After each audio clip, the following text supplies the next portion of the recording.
Hey guys, welcome back. Robocraft Early Access coverage. This is episode 105. I'm Enigmius, and today we're putting the Booboo Sammich through its paces. We've actually got 3 matches, 2 of them in this iteration of the bot, and a third in a dramatic rework. We're actually going to do the build video for that rework the next video, so just keep that in mind if you're seeing it in this video and wondering how it happened. We'll do block by block for you in the next episode. Today, we're just kind of seeing how the bot holds up to a little bit of punishment. We're following, whatever megabots we can find and trying to heal them. Trying to limit our commentary on the choices that the megabots make throughout the course of the match. It's very, very difficult, but it's something that we're going to try to do.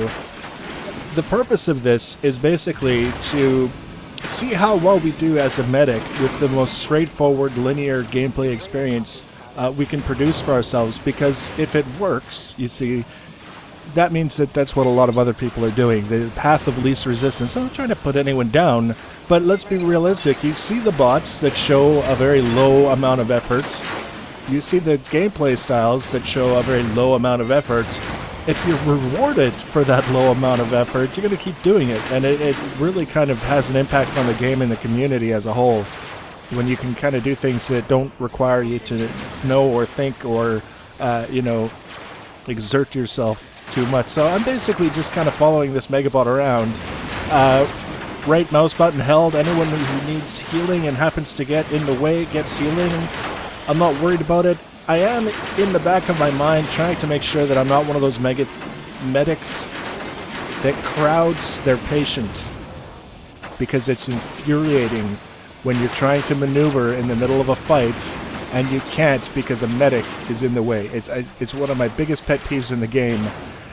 And right now what I'm finding is that this is so mind-numbingly unengaging that it's actually very easy to forget where I am and what I'm doing, and either lose contact with the medic altogether because they pull away, or get too close unintentionally and have to back up because I just, my train of thought, my focus went the way of the dodo bird. Now here's kind of an example of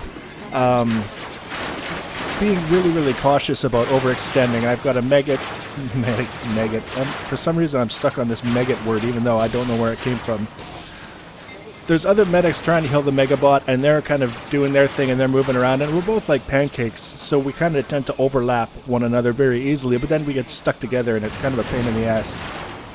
This is kind of the worst case scenario, that we're coming around this corner into the majority of what's left of the enemy team, and unfortunately our mega is a little slow on the trigger, which is going to cost us. Specifically, it's going to cost me, because you can see the enemy megabot is trying to get around him and get after me. Very smart thing to do when you've got 6 mega plasma cannons trained on you. Tends to lead to a rough situation for any kind of bot. So we'll try again. We'll try another match and we'll see how it goes. Same concept. Find the mega, follow the mega, heal the mega. If anyone else gets close enough to receive any healing, that's fantastic. I'm not going to go out of my way to not heal them, but I'm not really focused on monitoring where other people are or what they're doing in order to decide who should be getting healing now instead of whatever I am healing.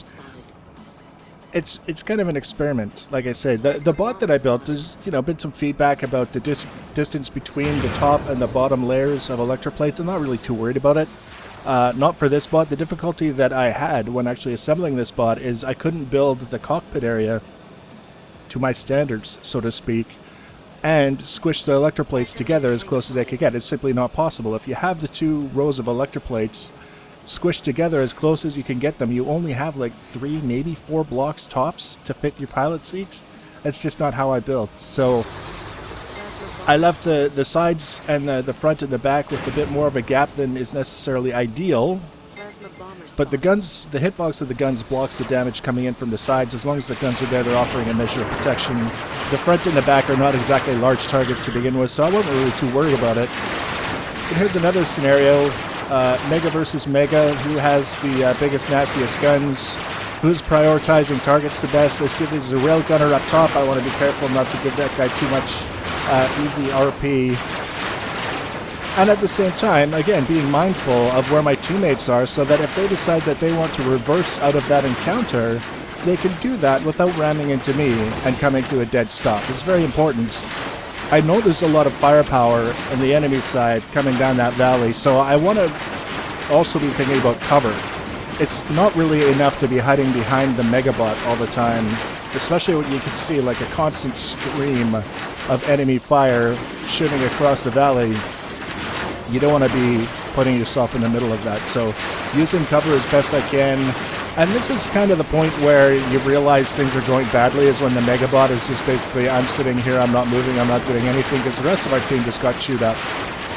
And now it's just 2 medics and a Megabot left to hold down the fort until everything finally collapses. Not a great showing, not a great experience. But as a medic, this is still profitable. This is actually highly profitable because the Megabot is just soaking all kinds of damage, and we're repairing all kinds of damage, and that translates to RP for the medics, so yay us. Not really ideal, I don't think. The first match that I showed you, I should point out, I neglected to point this out when the match was underway, but there were 4 medics on each side. I just want to point that out. When we're talking about distribution of the different bot types in a given tier, when you've got 4 medics on either side, that's a 40% medics. And we're talking about a system that's supposed to be like, what, 10-20% medics, 30% plasma and SMGs, and the rest railguns? And look what we've got, 40% medics. I wonder how that happens. So this is the rework of the Booboo Sammich. It's vertical Booboo Sammich now instead of horizontal. This allowed me to build around the cockpit more to my liking. It's still not with the electroplates as close as possible to one another. I'm fine. It's not a thing. I didn't like the idea of having the cockpit exposed the way it would have to be if we were to have the plates as close together as possible.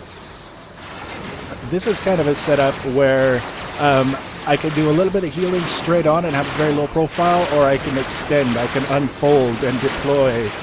I like that. It's kind of fun. Go from using 2 to 6 all of a sudden just because you twist it a little bit in a certain direction. It gives me good coverage. I can change the orientation of the bot much easier, maintain the healing that I'm doing while also presenting just a wall of electroplates to whoever happens to be shooting at me, instead of being kind of stuck into facing a certain way if I wanted to maintain the healing while I was, receiving fire. This is one of those sort of small areas. It's a little bit difficult to work in. Maintaining an appropriate distance between us and the bots that we're trying to repair while simultaneously, not putting ourselves in harm's way and not being an obstacle for other people that maybe you hadn't expected. So the tight space is a little bit difficult to work with. Right now, I'm just kind of hoping to get my electroplates back and then I'll be happy. Which works. We got them. Hooray. Yay us.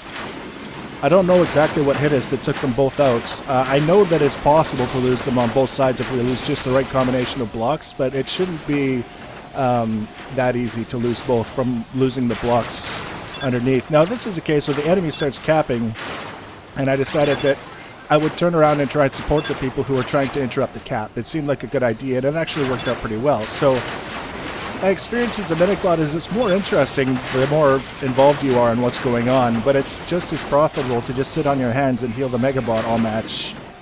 I don't like it. I think it needs to be looked at very closely.